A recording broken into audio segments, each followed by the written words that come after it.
Limenka može da živi do 500 godina na deponiji. Ako je recikliramo, stići će u radnju za samo 60 dana.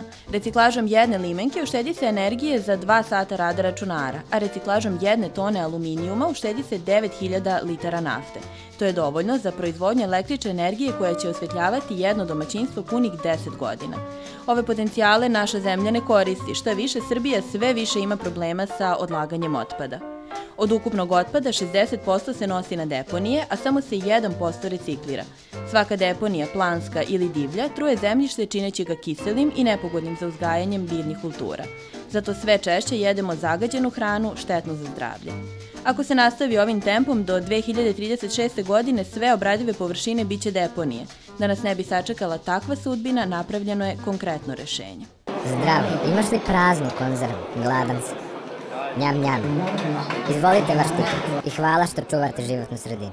Početak akcije, znači pod nazivom Beogradska akcija reciklaže, je bilo negde januar mesec 2008. godina, kad se okupila jedna grupa umetnika i započeli smo neko razmišljanje o tome kako i na koji način da napravimo jedan doprinos u društvenoj sredini. Problem u Beogradu, a i šire, znači u celoj Srbiji, jeste da jednostavno ljudi nemaju mogućnost da recikliraju otpad koji se, znači, skuplja u kućama. Nemaju adekvatne, znači, ni kontejnere, ni sisteme putem koji bi mogli da se bave, znači, sekundarnom reciklažom.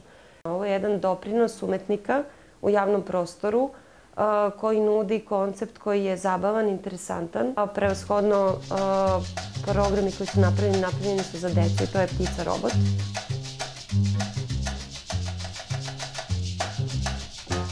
Prva faza produkcije Ptice robota jeste bilo crtanje, znači pravljenje skica, nacrta i crteža na osnovu kojih smo zajedno sa inženjerima, znači elektrotehnike, tražili neka adekvatna rešenja. Na osnovu, znači, same skice, na osnovu tih idejnih rešenja vezano za mašinski deo, prvo smo započeli varske radove, odnosno modelovanje same te skulpture, da bi, kad smo priveli kraju ceo taj proces, odneli ceo model u livnicu. Znači, to je neka druga faza cele ove produkcije. Tako da je taj period trajao otprilike nekih 2,5 meseca. Bilo je vruće, bilo je avgust, ali dobro, glina nam se sušila. Mnogo brzo, tako da smo morali mnogo brzo da radimo, pa nas je možda to i nateralo da završimo ceo proces za samo nekih meseci i po dana, jer napraviti jednu skulpturu u glini, pogotovo 2,5 metra visine, nije tako jednostavno.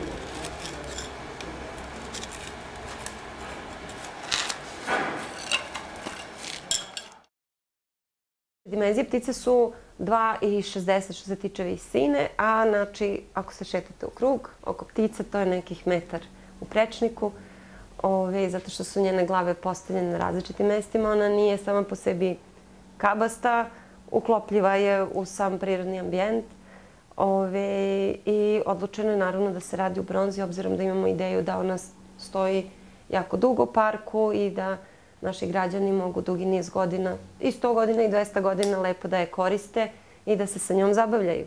Najzabavniji deo priče Ptice robota je upravo ta njena funkcionalnost. Znači, pored samog tog njenog izgleda, morali smo da smislimo kako će ona stvarno da bude zabavna. Ona prvo ima svetleće oči, može da priča, kaže zdravo, kako si, da nemaš neku limenku za mene. Kada se primakneš na nekih, recimo, 50 santimetara, ona automatski otvara kljunove i kaže ovdje ubaci.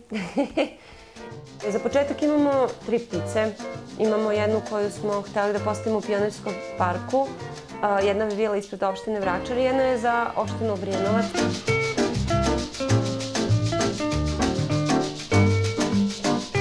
Vlada Srbije ove godine odlučila da sprovede jednu akciju pod nazivom Očistimo Srbiju.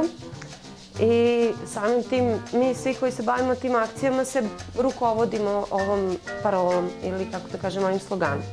Naša sredina može da bude bašta kad je negujemo, a kad je zapustimo postaje deponija. Znači, čuvajte životnu sredinu.